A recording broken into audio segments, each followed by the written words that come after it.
Hello दोस्तों, आप सभी का स्वागत है आपके अपने YouTube channel right my student में। जैसा कि हम लोग ने 12th के लिए मस्ट डू लिस्ट तैयार किया था और वो मस्ट डू लिस्ट हम लोग ने जैसे अपने चैनल पे डाला वो बहुत सारे लोगों ने देखा और उसका बेनिफिट भी मिला। और मस्ट डू के लिस्ट के जो भी क्वेश्चन हम लोग ने प्रोवाइड किए थे वो सब बोर्ड पे उन लोग के वो सेम टू सेम आए हुए थे। तो जिसके देखते हुए 10th के बच्चे लोग भी हमें रिक्वेस्ट किए कि सर हमारे लिए भी करिए। तो हम लोग ने अभी 10th के लिए भी वर्क करना स्टार्ट कर दिया। जो फर्स्ट पेपर है 10th वाले लोग का मराठी, उसका मैंने सब मस्ट डू लिस्ट तैयार कर रखा है। ये जो मस्ट डू लिस्ट है सब कौन से टाइप में कौन से चैप्टर और कितना क्या क्या करने के हैं वो सब बारे में मैं सब लोग को बच्चे लोग को हेल्प करना चाहता हूँ। जो बच्चों का कुछ भी नहीं हुआ अभी तक पढ़ के वो बच्चे बस इतना करके जाएंगे। आई एम डेफिनेटली श्योर हो के जो बच्चों को डर लगता है कि मराठी सर हमारा बहुत वीक है तो वो बच्चे भी 60 और 65 तक ला सकते हैं अगर वो जैसा मैं फॉलो बता रहे हूँ स्ट्रेटेजी फॉलो करेंगे वो हिसाब से। तो हम लोग चलो देखते हैं कि हमारा स्ट्रेटेजी कैसा रहेगा। ये हमारा मस्ट डू लिस्ट है फॉर 10th मराठी। अभी फर्स्ट ऑफ ऑल हम लोग देखते हैं कि ये पेपर पैटर्न कैसा रहता है। जैसे हम लोग ने 12th के लिए बनाया था उन लोग के लिए इंपॉर्टेंट लिस्ट तैयार किए थे वैसे सेम टू सेम हम लोग 10th के लिए भी तैयार कर रखे हैं। तो फर्स्ट ऑफ ऑल देखो मराठी में सबसे पहला जो पेपर रहता है विभाग 4 विभागों में बटा रहता है। तो पहला विभाग 1 गद्य रहता है जो तुम्हारा 80 मार्क्स का रहता है। इसमें क्या रहता है कि तुम्हारे लेसन से रिलेटेड तुमको पैसेज दे रहेंगे। तो लेसन 10 लेसन है, 10 लेसन करना बेटा इम्पॉसिबल है। तो 10 लेसन करना अभी इस टाइम पे बहुत हो भी नहीं पाएगा। तो इसके लिए मैंने जो लेसन मेन है तुम्हारे एग्जाम में आने वाले हैं तो वो सब लेसन को मैंने लिस्ट बना दिया। तुम लोग उतना ही लेसन करके जाओ और डेफिनेटली यही लेसन में से आपको पैसेज दिखेंगे। फर्स्ट ऑफ ऑल देखो तुम्हारा आ रहेगा ई रहेगा। आ के लिए 7 मार्क्स रहेगा, आ के लिए 7 मार्क्स रहेगा एंड ई के लिए 7 मार्क्स रहेगा। तो आप लोग को लेसन कितना करने का कौन कौन सा करना है इधर पे पहले ध्यान दो। पहला सबसे पहला आप लोग साल पे करेंगे। साल होने के बाद में फुटप्रिंट, उसके बाद में ऊर्जा शक्ति से जाकर एंड लास्ट में नीचे करंट अफेयर्स। मतलब 10 लेसन है, 10 लेसन में से आप कितना करना है आप लोगों को बस 4 लेसन करके और डेफिनेटली इसी में से पैसे जाने वाला है। जो 2 पैसेज रहेगा आप लोगों का डेफिनेटली यही 4 लेसन में से रहेगा। तो अभी आप लोगों को करना क्या है, आप लोगों का या तो नवनीत रहेगी या 21 रहेगा या तो मास्टर की रहेगा। जो भी रहेगा उसके सारे पैसेज जितने भी अनेक वचन है, लिंग बदला है, समानार्थी, विरुद्धार्थी, ये चारों लेसन के करके रखो। उसके बाद में देखो आप लोगों को अच्छा नहीं आएगा तो बताना। तो फर्स्ट ऑफ ऑल देखो ये 7-7 मार्क का है तो इसका मतलब पेपर पैटर्न कैसा रहेगा वो भी बता दे रहा हूँ आप लोगों को। फर्स्ट ऑफ ऑल आप लोगों को जो पूछे रहेगा ब्रैकेट वाले क्वेश्चन रहते हैं जिसको बोलते हैं आकृति पूर्ण करा, संजाल पूर्ण करा, तो वो टाइप के क्वेश्चन रहेंगे 2-2 मार्क के। उसके बाद में 2-2 मार्क बोले तो 4 मार्क हो गया। और 3 मार्क का जो तुम्हारा रहेगा 100 मार्क जो सबसे ज्यादा डिफिकल्ट करता है बच्चों लोगों को। 100 मार्क ऐसा रहता है कि सर हम लोग लिख नहीं पाते मराठी में तो 3 मार्क का 100 मार्क कुछ भी लिख के आते तो बच्चों लोगों को 1 मार्क्स, आधा मार्क्स, किसी किसी को 0 मार्क्स भी मिलता है। तो 100 मार्क के लिए हम लोग ने एक ऐसा स्ट्रेटेजी तैयार किया है जो आप लोग लिखोगे उतना लिखने के बाद में ये 4 लेसन का मैंने बता के दिया हूँ। तो अगर आप लोग कर लोगे तो सेम टू सेम उतना आपको लिखना है, याद करके जाना है। वो याद करने के जाने के बाद में आप लोग आराम से इजीली 3 में से आपको 2-2.5 मार्क्स मिलेगा। तो हम लोग चलो वो 100 मार्क का स्ट्रेटेजी देख लेते कैसा क्या रहता है। देखिए ये अपना 100 मार्क 3 मार्क का रहेगा जो पैसेज में कर रहता है। तो चारों लेसन में 100 मार्क कैसा लिखना आप लोगों को मैंने बना के रखा है। ऐसा स्ट्रेटेजी किसी ने बना के नहीं रखा है तो आप लोग ध्यान दो कैसा करना है हमें। फर्स्ट ऑफ ऑल पहला लेसन है साल। ये क्या है, ऐसा स्ट्रेटेजी है कि मतलब चैप्टर का नाम क्या है, चैप्टर के राइटर्स क्या है और चैप्टर किससे रिलेटेड है वो सब ओन वर्डिंग अपने हम लोगों ने बना के रखा है। तो जिसकी वजह से आप लोग को ये बाहर करना पड़ेगा। तो सबसे पहला देखिए तो आप लोग को लिखना क्या है। हम लोग जो पहला वाला स्टार्ट करने जा रहे हैं इसमें सबसे पहला प्रस्तुत प्रश्न सार बोलते चैप्टर का नाम। या पाठातून घेतले आहे, या पाठांचे लेखक राग जाधव आहे। मतलब पहले चैप्टर का नाम बता दिया और लेखक नाम बता दिए। उसके बाद चैप्टर क्या बोल रहा है उधर पे इतना मैं 3 लाइन में डिफाइन करके रखा हूँ। आप लोग इसको पढ़ लेना, अगर नहीं समझेगा तो मुझे बताना, मैं एक्सप्लेनेशन दे दूंगा उसका भी। सेकेंड चैप्टर जो है हमारा जो इम्पोर्टेंट चैप्टर है फुटप्रिंट। इसमें भी सेम टू सेम ये 2 लाइन की स्ट्रेटेजी सेम है। प्रस्तुत प्रश्न फुटप्रिंट इसके नीचे अंडरलाइन करने का। या पाठातून घेतले आहे, या पाठांचे लेखक डॉक्टर प्रदीप आवटे आहे। उसके बाद में ये चैप्टर से भी रिलेटेड मैंने 4 लाइन 5 लाइन दे रखा हूँ जो आप लोगों को याद करना पड़ेगा। उसके अंदर 3rd लेसन आता आपका ऊर्जा शक्ति से जागर। ऊर्जा शक्तिचा जागर में भी आपको सेम टू सेम 2 लाइन वैसे लिखना है, बस उसके चैप्टर का नाम और राइटर का नाम चेंज करने का।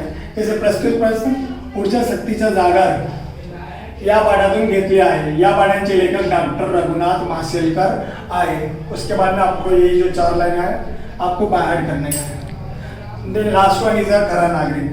खरा नागरिक में भी स्टार्टिंग का 2 लाइन सेम है, बस चेंजेस क्या है मैंने बोला कि चैप्टर का नाम और राइटर का नाम। तो इसमें भी देखो प्रस्तुत प्रश्न, खरा नागरिक या पाठातून घेतले आहे, या पाठांचे लेखक सुहास भटके आहे।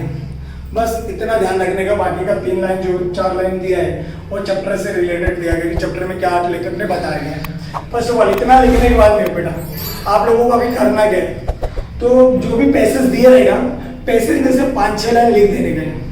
क्या ये तो तुमने अपने ओन वर्डिंग बताया, सो मतलब तुमको खुद से अपना विचार लिखना है। तो अपना विचार लिखने के बाद में अभी आगे भी तो तुम लोग को लिखना पड़ेगा ना। जो हमारे हिंदी मीडियम और इंग्लिश मीडियम वाले बच्चों लोग के बहुत प्रॉब्लम्स होता था। तो आप लोगों को क्या करने का, जो भी पैसेज दे रहेगा 5-6 लाइन वो पैसेज का लिख देना है। तो इसका ये लिखने का ही एग्जामिनर तुम लोग को सबसे पहला 1 मार्क्स तो दे देगा, और जो तुम्हारा पैसे में से 5-6 लाइन लिखे उसमें से 2 मार्क्स में से एग्जामिनर इजीली आप लोग को 2 में से 1.5 नंबर दे देगा आराम से। तो आप लोग ये स्ट्रेटेजी फॉलो करो। मीन्स अगर आप लोग 100 मत अभी तक कुछ 1 नंबर 2 नंबर मिलता था, तो आप लोगों का ये 100 मत आपको कम एटलीस्ट 2.5 मार्क्स दिलाएगा अगर ये स्ट्रेटेजी आप लोग फॉलो कर लोगे। ठीक है, तो मेरे हिसाब से आप लोग को ये समझ में आ गया रहेगा कि 100 मत कैसा लिखना है।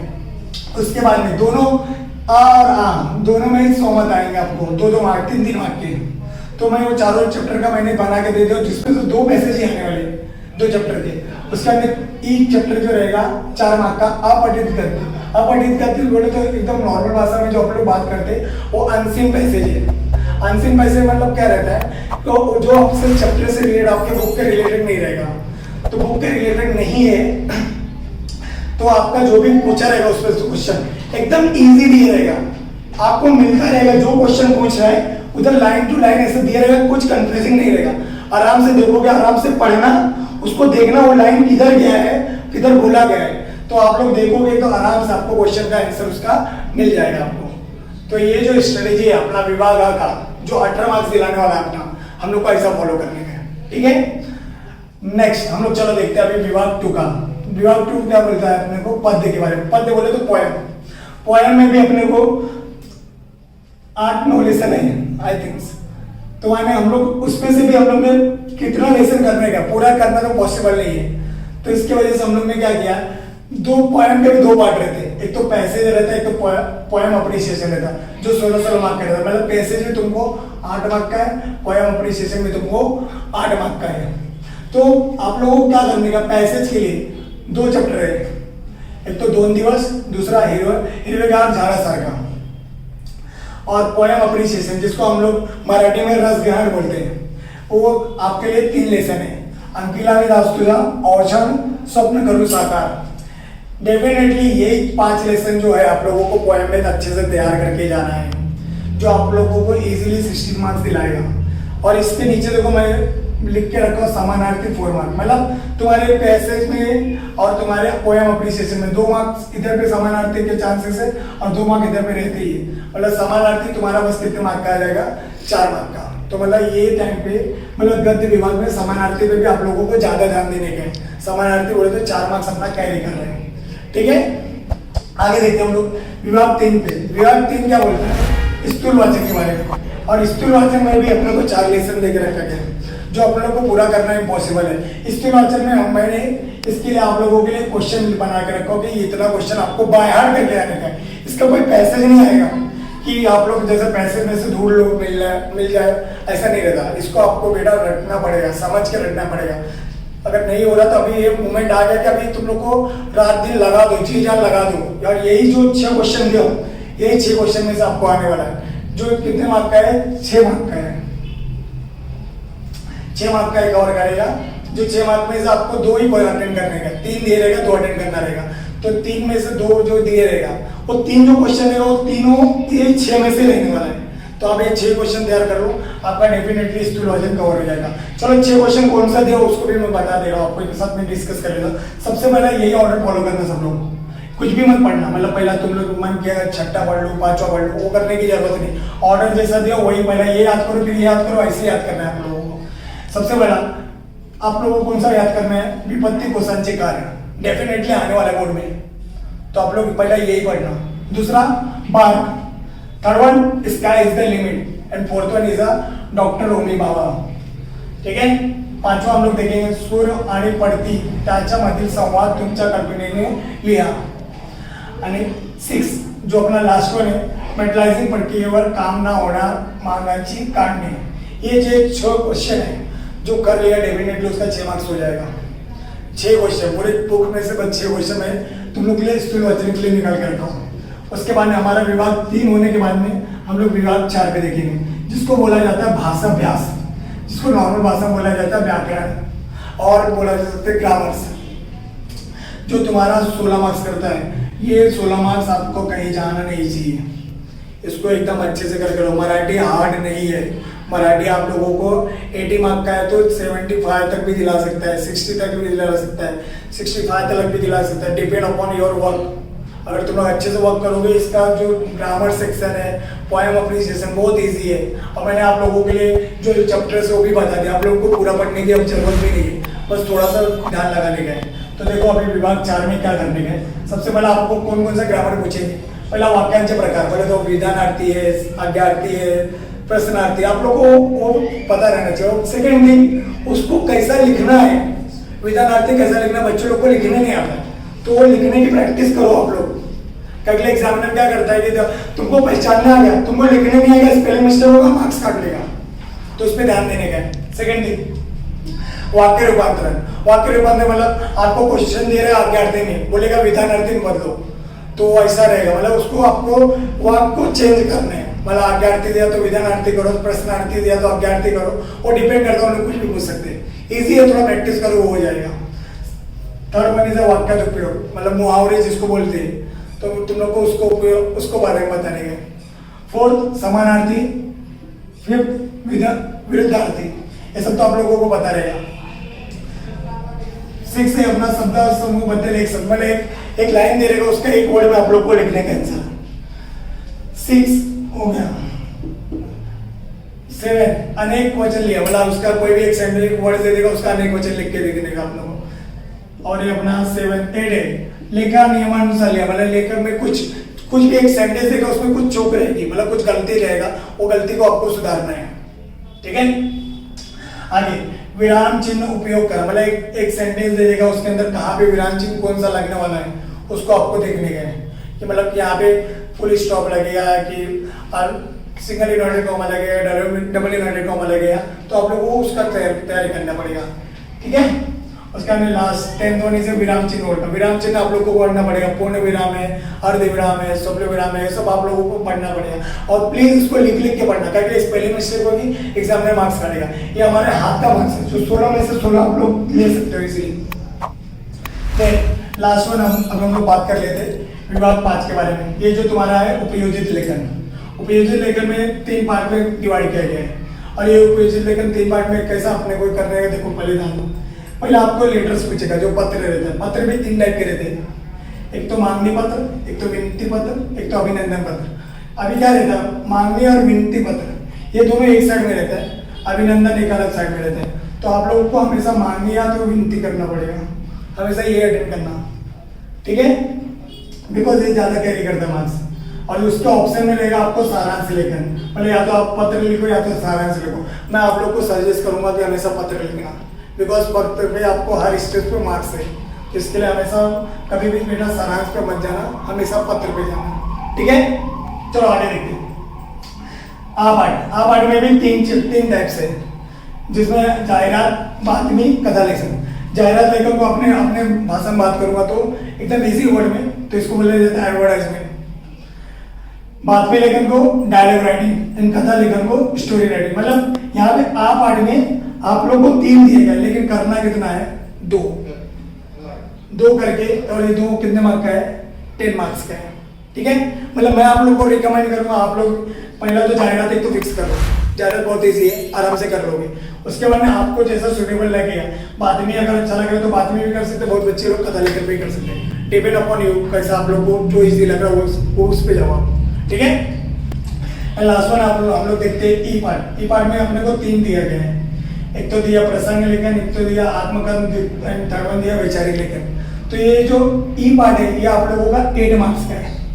8 मार्क्स का है तो मतलब आप लोगों को इसमें तीनों में से एक करना है। तो मैं पहले बता दूं प्रसंग लेखन सब ज़्यादातर 90% बच्चे यही करते हैं बिकॉज ये इजी भी है और आप लोगों को मराठी में लिखना है, हिंदी नहीं है, इंग्लिश नहीं है कि चलो एकदम इजीली हो जाएगा। तो जो पार्ट सबसे इजी है सबसे पहले वही करो। प्रसंग लेखन मतलब क्या, कोई भी दिवस के ऊपर पूछ सकता है, जैसे कि गणतंत्र दिवस, बाल दिवस, महिला दिवस, कोई भी दिवस पूछेगा तो उसके ऊपर आपको प्रसंग दिए रहेगा, उसका कुछ टाइटल दिए रहेंगे, वो टाइटल के बेस पे आप लोगों को कम से कम एटलीस्ट 1 पेज का तैयार करना है। तो ये जो ओवरऑल से आप लोगों का मराठी का पेपर पैटर्न का स्ट्रक्चर है, जिसमें मैंने आप लोगों को चैप्टर्स क्या है, पोएम्स क्या है और ग्रामर्स के क्या क्या सेक्शंस है, क्या क्या इंपॉर्टेंट्स है, वो सब चीज़ें हम लोगों ने डिस्कस कर दिया। और सबसे इंपॉर्टेंट चीज़ हम लोग ने स्वमत के बारे में डिस्कस किया, जो अभी तक बच्चों लोगों का बहुत रॉन्ग जाता था। 3 में से लोगों को पूरे कभी मार्क्स मिले नहीं, 3 में से 50% मार्क्स मिलते हैं हमेशा बच्चों को। तो अपने को अभी 50% नहीं, अभी हम लोग को 90% नहीं मिलेगा मार्क्स। तो 90% के लिए मैंने आप लोगों को ये स्ट्रेटेजी बता दिया। तो सबसे आप लोग अच्छे से तैयारी करो, जो मेरी स्ट्रेटेजी आप लोगों के लिए प्रिपेयर किया गया इसके हिसाब से करोगे बेटा तो आराम से मोर देन 65 नंबर्स ला सकते हो आप लोग। 65 मतलब आपको 80 में से 65 मिल गया। और आपको एग्जाम में मतलब स्कूल की तरफ से भी सब बच्चों लोगों को कम से कम एटलीस्ट 20 या 80 मार्क्स मिल रहे हैं सबको। तो अगर 20 मिल रहा है तो आप लोगों को कितने मार्क्स हो जा रहे हैं, 85 मार्क्स। कौन दिला रहा है, जो सब्जेक्ट तुमको सबसे ज्यादा भारी पड़ता है, जिससे बच्चे डरते हैं, क्या, मराठी। और मराठी का टेंशन मत लेना, जैसा बोल रहा हूँ ना वैसा करने का। तो इतना कर लिए तो इजीली आपका 85 मार्क्स मिल जाएगा। और मराठी का एक बार टेंशन हट गया, मतलब पहला पेपर हमारा अच्छा चलेगा तो बाकी का सब पेपर भी अच्छा जाएगा, क्योंकि बेटा first impression is a last impression. पहला पेपर अच्छा गया तो तुम्हारा पूरा पेपर भी अच्छा ही जाएगा। जो ये बेसिस पे आप लोगों को अब तैयारी करने में लग जाने हैं। अगर मेरा वीडियो आप लोगों को अच्छा लगा है तो चैनल को लाइक करो, शेयर करो, सब्सक्राइब करो और अपना कमेंट जरूर देना बेटा। कोई भी डाउट्स रहेगा तो आप लोग प्लीज़ कमेंट्स करो, मैं हर कमेंट्स का आपका रिप्लाई देते रहूँगा। और अभी लग जाओ please, wish you all the best.